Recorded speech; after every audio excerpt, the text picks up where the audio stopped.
আসসালামু আলাইকুম ওয়া রাহমাতুল্লাহি ওয়া বারাকাতুহু নাহমাদুহু ওয়া নুসাল্লি আলা রাসূলিহিল কারীম আউযু বিল্লাহি মিনাশ শাইতানির রাজীম বিসমিল্লাহির রাহমানির রাহিম ইন্না ফি খালকিস সামাওয়াতি ওয়াল আরদি ওয়া ইখতিলাফিল লাইলি ওয়ান নাহার লাআয়াতিন লিউলিল আলবাব সাদাকাল্লাহুল মাওলানাল আযীম ওয়া সাদাকা রাসূলুহুন নবিয়্যুল কারীম। সুপ্রিয় দর্শক মণ্ডলী, মহান আল্লাহ তাআলার শুকরিয়া আদায় করছে যে রব্বি করিম আমাদেরকে এত চমৎকার অত্যন্ত গুরুত্বপূর্ণ প্রোগ্রামের সাথে যুক্ত থাকার তৌফিক দান করেছেন।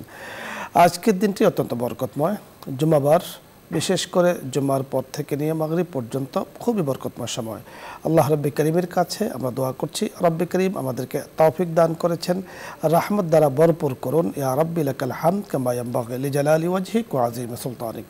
আল্লাহ রব্বি করিম বছর, মাস, দিন, সপ্তাহ তৈরি করেছেন এবং আল্লাহ তাআলা এর মধ্যে আবহাওয়ার বিভিন্ন পরিবর্তন করেছেন। রয়েছে অনেক বড় নিদর্শন, রাত্র দিনের মাঝে রয়েছে আল্লাহ পাকের অনেক বড় নিদর্শন। আল্লাহ তাআলা যেভাবে মৌসুম করেছেন, গরমকাল, শীতকাল, গরমকালীন ইবাদতে যেমন গুরুত্ব রয়েছে, শীতকালীন ইবাদতেরও গুরুত্ব এবং অত্যন্ত তাৎপর্য রয়েছে। হাদিসে পাকে এ সম্পর্কে বিশদ আলোচনা এসেছে। আজকে আমরা শীতকালীন ইবাদত নিয়ে কথা বলবো।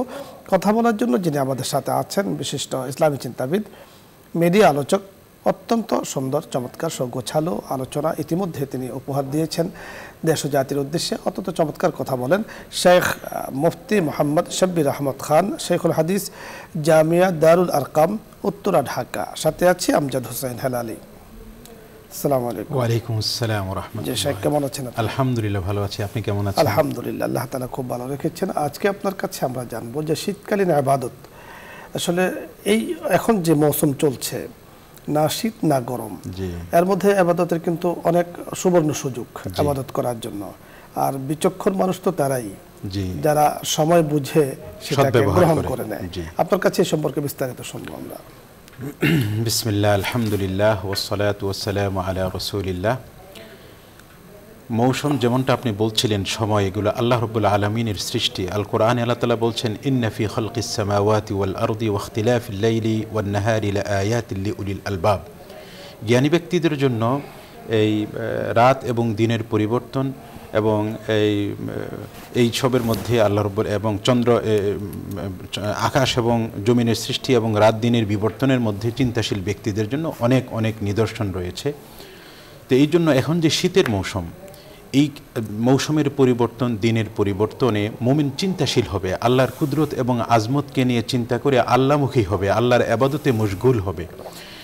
এই শীতকালটি মুমিনের জন্য একটি সুবর্ণ সুযোগ। রাসূল সাল্লাল্লাহু আলাইহি ওয়াসাল্লাম বলেছেন, আশ-শিতাউ রবিউল মুমিন, শীতকাল হলো মুমিনের বসন্তকাল। কারণ মুমিন গরমকালে, গ্রীষ্মকালে অনেক সময় তাহাজ্জুদ নামাজ পড়তে পারে না, রাত ছোট হবার কারণে, আবার দিনে রোজা রাখতে পারে না বেশি গরম থাকার ফলে। কিন্তু শীতকালে তার জন্য রোজার সুবর্ণ সুযোগ, দিন ছোট এবং আবহাওয়া সুন্দর, এবং রাতে তার দীর্ঘ রাত সে শান্তিতে ঘুমিয়ে আবার শেষ সাথে ইবাদত করতে পারে। এই জন্য আসলে একজন মুমিন এই সময়টাকে সুযোগে আল্লাহ রাব্বুল আলামিনের ইবাদতে কাজে লাগাবে এবং এই আকাশ এবং জমিন এবং দিবস, রজনীর পরিবর্তন নিয়ে আল্লাহ রাব্বুল আলামিনের কুদরত এবং মাহাত্ম্য অনুধাবন করে তার ইবাদতের দিকে ধাবিত হবে। রাসূল সাল্লাল্লাহু আলাইহি ওয়াসাল্লাম থেকে বর্ণিত একটি হাদিসে রাসূল সাল্লাল্লাহু আলাইহি ওয়াসাল্লাম ইরশাদ করেছেন, আলা আদুল্লুকুম আলা মা ইয়ামহুল্লাহু বিহিল খাতায়া ওয়া ইয়ারফাউ বিহিদ দারাজাত। আমি কি তোমাদেরকে এমন একটি জিনিসের সংবাদ দিব না যা মুমিনের দারাজাকে বুলন্দ করে এবং তার পাপকে মোচন করে? সাহাবায়ে কেরাম বললেন, বালা ইয়া রাসূলুল্লাহ, ইয়া রাসূলুল্লাহ, অবশ্যই আপনি আমাদেরকে সেই সংবাদ দিন। রাসূল সাল্লাল্লাহু আলাইহি ওয়াসাল্লাম বলেছেন, আল ইসবাগুল উদুই আলাল মাকারিহি, যখন শীতের কষ্ট হবে তখন একেবারে সুন্দরভাবে ওযু করে নামাজ পড়া। তো একজন মুমিন তার শীতে ওযু করতে আসলে কষ্ট হয়, কিন্তু এই কষ্টটা মূলত আল্লাহ রাব্বুল আলামিনের কাছে তার উঁচু এবং দারাজা বুলন্দ হবার একটি মাধ্যম এবং পথ, এবং তার আখিরাতে তার মর্যাদা উঁচু হবার একটি রাস্তা এবং পাপ মোচনের পথ। এবং এই ঠান্ডার ব্যাপারে রাসূল সাল্লাল্লাহু আলাইহি ওয়াসাল্লাম থেকে আরেকটি হাদিসে বর্ণিত, যখন প্রচণ্ড ঠান্ডা হয় এবং বন্দা যখন বলে লা ইলাহা ইল্লাল্লাহ আল্লাহুম্মা আজরিনি মিন হাযা জামহারির, এই প্রচণ্ড এই শৈত্য প্রবাহ, এই ঠান্ডা থেকে আপনি আমাদেরকে এই হেফাজত করুন, তখন আল্লাহ রাব্বুল আলামিন ফেরেশতাদেরকে বলবেন যে আমার বান্দা এই প্রচণ্ড শীত থেকে, আখেরাতের জাহান্নামের শীত থেকে পানা চাচ্ছে, দুনিয়াবী শীত থেকে পানা চাচ্ছে, সে আমার আশ্রয় নিয়েছে, তাকে জাহান্নামের এই শীত থেকেও তাকে আমি পানাহ দিয়ে দিলাম। চমৎকার আপনি বলছিলেন। দর্শক মণ্ডলী, আজকে আশিতা ও রবিউল মুমিন, রাসূল আকরাম সাল্লাল্লাহু আলাইহি ওয়াসাল্লামের এই কথাটিকে আমরা বুঝি, বোঝার চেষ্টা করি, হৃদয়ঙ্গম করি, হৃদয়ে গাঁথার চেষ্টা করি যে শীতকাল আগের সময়, শীতকাল ঠিক চলাকালীন সময় এবং শীত যাওয়ার সময়, এটা হলো রবিউল মুমিন, মুমিনদের জন্য অত্যন্ত চমৎকার সময়, যাকে বসন্তকাল বলা হয়েছে, যে ইবাদত করার জন্য সুবর্ণ সুযোগ। প্রচণ্ড গরমে স্বাভাবিক কারণে ঘামাতে হয়, বিভিন্ন অবস্থা তৈরি হয় শারীরিক মানসিকভাবে, কিন্তু এই সময় লম্বা টাইম নামাজ পড়ার কারণে, লম্বা টাইম কোরআনের তেলাওয়াত করার কারণে, রাতে জাগ্রত হওয়ার কারণে শারীরিক কোনো সমস্যা তৈরি হয় না। এই জন্য রাসূল আকরাম সাল্লাল্লাহু আলাইহি সাল্লাম বলেছেন রবিউল মুমিন, মুমিনদের জন্য বসন্তকাল। রাসূল সাল্লাল্লাহু আলাইহি সাল্লামের এই শুভ সংবাদ আমরা গ্রহণ করি, ইবাদত করি। ইবাদত করব রব্বি করিমের জন্য, ইবাদত করব আল্লাহ তাআলার সন্তুষ্টির জন্য, ইবাদত করব আল্লাহ পাকের হুকুম পালনের জন্য। মনে রাখতে হবে, আমার নামাজ, আমার জীবন, আমার কোরবানি, আমার উৎসর্গ, সকল কিছু একমাত্র রব্বি করিমের জন্যই। আল্লাহ রব্বি করিম আমাদেরকে কথাগুলো বোঝার তৌফিক দান করুন। দেখুন, ইবাদতের মাধ্যমে আল্লাহ তাআলা গুনাহকে মিটিয়ে দেন, রাফে দারাজাত করেন, সম্মানকে আল্লাহ তাআলা বাড়িয়ে দেন। আমরা সকলে চাই সম্মান বাড়ুক, সকলে চাই ইজ্জত বাড়ুক, সম্মানিত হই। তার জন্য অবশ্যই রব্বি করিমের হুকুম মোতাবেক আমাদের চলতে হবে। আজকে আলোচ্য বিষয় নিয়ে যদি আপনাদের কারো কোনো প্রশ্ন থাকে, অথবা ইসলামের যে কোনো বিষয় নিয়ে কারো কোনো কিছু জানার থাকে, মাসলা মাসাইল সংক্রান্ত, আপনি প্রশ্ন করতে পারেন, আমরা চেষ্টা করব কথা বলার জন্য। প্রথমে যিনি আছেন, আসসালামু আলাইকুম ওয়া রাহমাতুল্লাহ। দর্শক নাম বলে পরিচয় দিয়ে প্রশ্ন করুন। ওয়ালাইকুম সালাম ওয়া রাহমাতুল্লাহি ওয়া বারাকাতুহু। হুজুর ভালো আছেন আপনি? জি আলহামদুলিল্লাহ, আল্লাহ তাআলা ভালো রেখেছেন। আজকে জুম্মার দিন দুইটা প্রশ্ন করি হুজুর। বলুন। যে রাসূল সাল্লাল্লাহু আলাইহি সাল্লাম বলেন, যে ব্যক্তি কোনো উজর ছাড়া 3 জুম্মা তরফ করে তার নাম মুনাফিকদের কাতারে লিখে দেওয়া হবে, এটা কি সহিহ হাদিস? জি। আর 2 নম্বর প্রশ্ন হলো হুজুর, যে জুম্মার দিন যে প্রথমে মসজিদের সাথে একটি উট, দ্বিতীয় জন একটি গরু, তৃতীয় জন একটি ছাগলের কুরবানি দেওয়ার সমপরিমাণ সওয়াব লাভ করবেন, এটাও কি সহিহ হাদিস? জি, আপনাকে ধন্যবাদ ইউনুস সাহেব, আপনি সুন্দর সুন্দর প্রশ্ন করে থাকেন, আজও তার ব্যতিক্রম নয়। আজকে আপনি যে প্রশ্ন করেছেন রাসূল আকরাম সাল্লাল্লাহু আলাইহি ওয়াসাল্লামের নিসবতে, উনি বলেছেন যে রাসূলুল্লাহ সাল্লাল্লাহু আলাইহি ওয়াসাল্লাম হাদিস দিয়ে বলেছেন যে ওযর ছাড়া কেউ যদি 3 জুমা তরক করে তাহলে মুনাফিকদের খাতায় তার নাম চলে যায়। সহিহ হাদিসে এই ধরনের কথা আছে কিনা? জি হ্যাঁ, এই হাদিসটি একটু মশহুর হাদিস, তবে হাদিসটার যে হাদিস শাস্ত্রের পারিভাষিক যেই হুকুমটা, সেটা সেই হিসাবে মশহুর এবং প্রসিদ্ধ হাদিস, তবে সহিহ হাসান এই হুকুমটা এটা অনুসন্ধান হাদিসটি, অর্থাৎ হাদিসের যে পরিভাষা আছে, হাদিসের যে স্তরবিন্যাস আছে, 1 নম্বর হলো মুতাওয়াতির, যাকে আসাহুল হাদিস বলা হয়েছে, সবচাইতে বিশুদ্ধ। ঠিক মশহুর যে হাদিস, দ্বিতীয় যে স্তর, এই হাদিসকে কিন্তু বিশুদ্ধ সহিহ হাদিস বলা হয়েছে, এবং পরবর্তী এগুলো সহিহ হাদিস। আমাদের সমাজে আমরা সহিহ হাদিস বলতে অনেকে বুঝে বুখারী এবং মুসলিমে কোনো হাদিস যদি বর্ণিত হয় সেটাই সহিহ। বুখারী মুসলিমের হাদিসও সহিহ, এছাড়াও কিন্তু সহিহ এবং বিশুদ্ধ আছে। ফুকাহায়ে কেরাম এবং মুহাদ্দিসদের পরিভাষায় সহিহ যাকে বলা হয়, সেই সহিহর মধ্যে কিন্তু এই হাদিসটি পড়ে, যেমনটি আপনি বলেছেন। এখানে আপনার জানার জন্য আমরা আরেকটু বাড়িয়ে বলতে চাই, তা হলো যে শুধু জুমার নামাজ তরক করলে মুনাফিক এমন নয়, 1 ওয়াক্ত নামাজও যদি কেউ ইচ্ছাকৃতভাবে তরক করে, আল্লাহ রাসূল বলেছেন মান তারাকা সালাতান মুতাআম্মিদান ফাকাদ কাফার, কেউ যদি ইচ্ছাকৃতভাবে 1 ওয়াক্ত নামাজ না পড়ে তাহলে সে কিন্তু তার কাজটি কুফরি হয়ে যায়, কুফরির মধ্যে চলে যায়। আর নামাজকে যদি অস্বীকার করে তাহলে সে ব্যক্তিও কিন্তু সে কাফেরের পর্যায়ে চলে যায়। এজন্য আল্লাহ রাব্বুল কারীমের কাছে সবসময় ফানা চাই, আল্লাহ যেন আমাদেরকে এই ধরনের অবস্থা থেকে হেফাজত করেন। আরেকটি প্রশ্ন আপনি করেছেন যে প্রথম কাতারে যিনি থাকেন বা প্রথম মসজিদে যিনি আসেন, একটি ওটের সওয়াব পান, কোরবানি করার অনুরূপভাবে, এইভাবে যে এগুলো সহিহ হাদিসে রয়েছে, এই কথাগুলো সহিহ হাদিসে আছে। আসলে মসজিদে আগে আগে যাওয়ার প্রতি উদ্বুদ্ধ করা হয়েছে উক্ত হাদিসে। পরবর্তী দর্শক, আসসালামু আলাইকুম ওয়া রাহমাতুল্লাহ।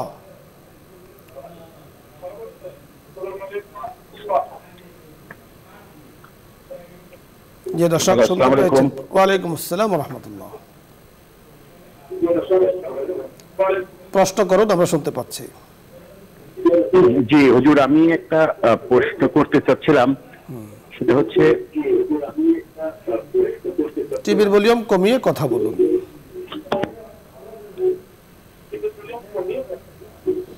জি বলুন।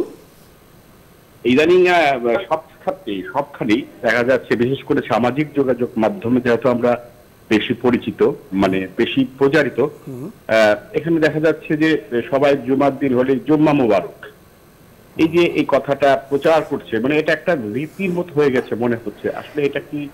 আমরা বুঝতে পেরেছি আপনার কথা, আমরা পুরোটাই বুঝতে পেরেছি যে জুম্মা মুবারক বলাটা আসলে এটা কতটুকু বিশুদ্ধ, এটা জানতে চাচ্ছেন।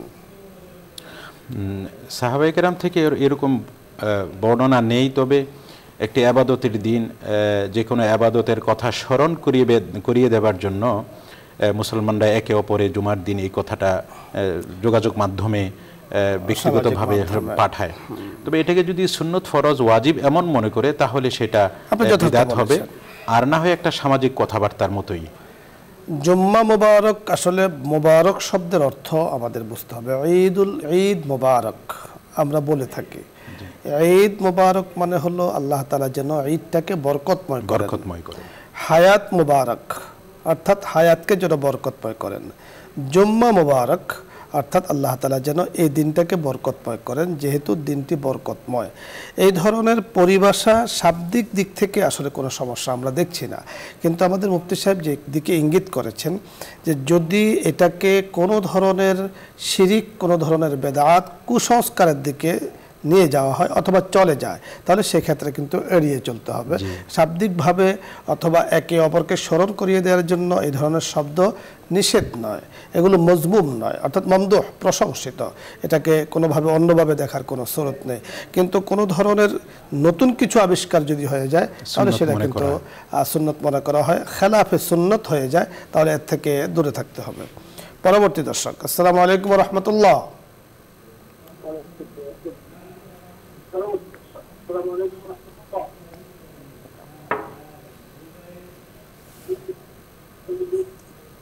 দর্শক শুনতে পেয়েছেন, প্রশ্ন করুন। আচ্ছা, আসসালামু আলাইকুম। ওয়ালাইকুম আসসালাম।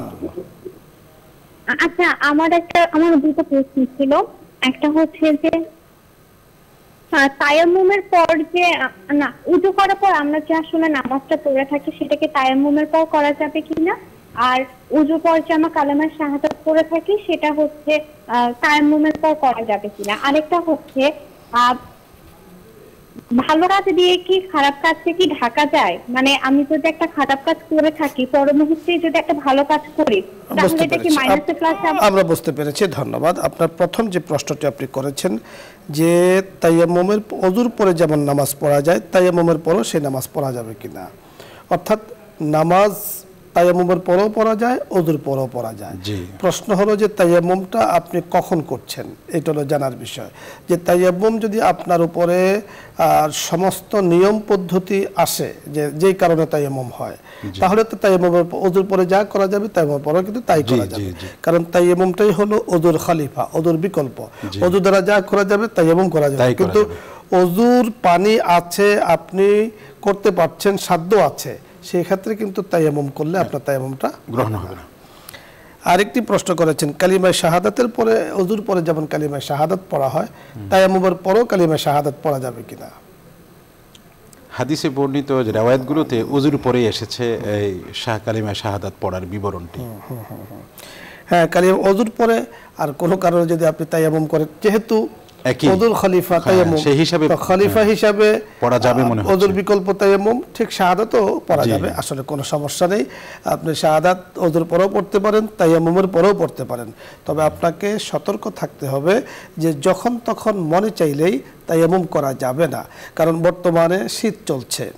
এখন শেষ রাত্রে আপনি উঠতে পারছেন, আপনি চিন্তা করছেন যে আমি যদি পানি ব্যবহার করি আমাকে ঠান্ডায় কষ্ট দিবে, ঠান্ডা লাগতে পারে, এই ভয়ে আপনি মাটি রেখেছেন, মাটিতে তায়াম্মুম করছেন। এই তায়াম্মুম গ্রহণীয় নয়, হবে না। হ্যাঁ, তখনই গ্রহণীয় হবে যদি বর্দে শদীদ হয়ে যায়, কঠিন ঠান্ডা হয় এবং আপনি অসুস্থ হয়ে যাওয়ার সম্ভাবনা থাকে, রোগ বেড়ে যাওয়ার সম্ভাবনা থাকে।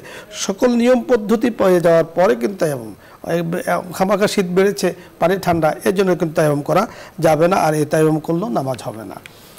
ধন্যবাদ শেখ আপনাকে, দর্শক মণ্ডলী ধন্যবাদ আপনাদেরকেও। সুন্দর চমৎকার সময় আমরা পার করছিলাম, বড় সুন্দরভাবেই আলোচনা চলছে আলহামদুলিল্লাহ। কয়েকটি মাসআলা আলোচনা হয়েছে এবং সুন্দর একটি চমৎকার বিষয় নিয়ে আলোচনা হয়েছে, তা হলো শীতকালীন ইবাদতের গুরুত্ব, তাৎপর্য রয়েছে। চলুন শীতকালের ইবাদতের পরিমাণ আমরা বাড়িয়ে দিই, আল্লাহ রাব্বুল কারীম আমাদেরকে সেই তৌফিক দান করুন। সকলকে ধন্যবাদ জানিয়ে আগামী দিনের অনুষ্ঠানের আমন্ত্রণ জানিয়ে আজকের মতো বিদায় দিচ্ছি। আসসালামু আলাইকুম ওয়া রাহমাতুল্লাহি ওয়া বারাকাতুহু। দোয়া হবে, দরুদ ইস্তিগফার পাঠ করি। أستغفر الله ربي من كل ذنب وأتوب إليه لا حول ولا قوة إلا بالله العلي العظيم اللهم صل على محمد وعلى آل محمد كما صليت على إبراهيم وعلى آل إبراهيم إنك حميد مجيد الحمد لله رب العالمين والصلاة والسلام على سيد الأنبياء والمرسلين وخاتم النبيين وعلى آله وأصحابه أجمعين ربنا وآتنا ما وعدتنا على رسلك ولا تخزنا يوم القيامة إنك لا تخلف الميعاد يا كريم يا رحيم يا ذا الجلال والإكرام يا راحم المساكين يا راحم المساكين ইয়া আল্লাহ, আজকের দিন অত্যন্ত বরকতময় দিন, সময় বরকতময় সময়, আপনার শাহী দরবারে হাত তুলে আছি। ইয়া আল্লাহ, দিন একটি অনুষ্ঠানে বসে বসুন্ধরা নিউজ 24-এর মাওলাই কারীম ইসলাম আমরা প্রোগ্রামে বসে আপনার শাহী দরবারে হাত তুলে আছি। আপনি কুদরতিভাবে দেখতে পাচ্ছেন কত মানুষ হাত তুলে আছে, তার সংখ্যা আমার জানা নেই, কিন্তু আপনার জানা আছে। মাওলাই কারীম কে কোন নিয়তে হাত তুলেছে তাও আপনি জানেন। আপনি তো আলিমুম বিযাতিস সুদূর, মনের কথাগুলো বুঝেন। কে কোন নিয়তে চোখের পানিগুলো ছেড়ে দিয়ে আপনার কাছে চাচ্ছেন। মেহেরবানি করে আপনার ওই নেককার বান্দা বান্দির উসিলায় আমাদের সকলের দোয়াকে আপনি কবুল মঞ্জুর করে নেন। ইয়া আল্লাহ, দুরূদ ইস্তিগফারকে আপনি কবুল মঞ্জুর করে নেন। জুম্মাবারের ইবাদতকে আপনি কবুল মঞ্জুর করে নেন। तमाम जिंदगीर तमाम इबादत के अपने कबूल मंजूर करे नेन। আমাদের সালাত, আমাদের ইবাদত, আমাদের হজ, আমাদের উমরা, तमाम ইবাদত গুলোকে কবুল মঞ্জুর করে নেন। ইয়া করিম, মেহেরবানি করে আমরা যারা হাত তুলেছি, আল্লাহ আমাদের সকলের পক্ষ থেকে রাসূল আকরাম সাল্লাল্লাহু আলাইহি ওয়াসাল্লামের রওজাত হারে সালাতু সালাম পৌঁছে দেন। तमाम জাহানের উম্মতে মুসলিমা যারা ইন্তেকাল করেছেন, ইয়া আল্লাহ সকলের রূহ পাকে পৌঁছে দেন। ওই তালিকার মধ্যে আমাদের অনেকের মা, অনেকের বাবা, অনেকের সন্তান মাওলাই কারীম রয়েছেন। বিশেষ করে বসুন্ধরার চেয়ারম্যান মহোদয়ের আব্বা আম্মা সহ আত্মীয় স্বজন যারা কবরবাসী হয়েছেন, ইয়া আল্লাহ আত্মীয় স্বজনের মধ্য থেকে যারা কবরবাসী হয়েছেন, বাবার দিক থেকে, মার দিকে, শ্বশুর শাশুড়ির দিক থেকে, মেহেরবানি করে সকলকে আপনি মাফ করে দেন। মাওলাই কারীম, আপনি তো করিম, আপনি তো রহিম। মাওলাই কারীম, কত সন্তানকে দেখেছি বাবার কবরের পাশে দাঁড়িয়ে বাবা বাবা বলে ডাকে, সেখান থেকে আওয়াজ আসে না। ইয়া করিম, আওয়াজ আসার কোনো সুরত নেই, কোনো সিস্টেম নেই। তবে এতটুকু জানি আপনার কাছে ক্ষমা চাইলে আপনি ক্ষমা করে দেন। মেহেরবানি করে তাদের সকলকে আপনি মাফ করে দেন। যারা বেঁচে আছেন তো সকলকে মাফ করে দেন। আমাদের দেশের জন্য মেহেরবানি করে খায়র কল্যাণের ফয়সালা করে দেন। ইয়া আল্লাহ, ইসলাম আমরে প্রোগ্রামকে আপনি কবুল ও মঞ্জুর করে নেন। আপনার হাবিবের উসিলায় আমাদের দোয়াকে কবুল করে নেন। আমিন বিহরমতি সাইয়্যিদিল মুরসালিন। আলহামদুলিল্লাহি রাব্বিল আলামিন।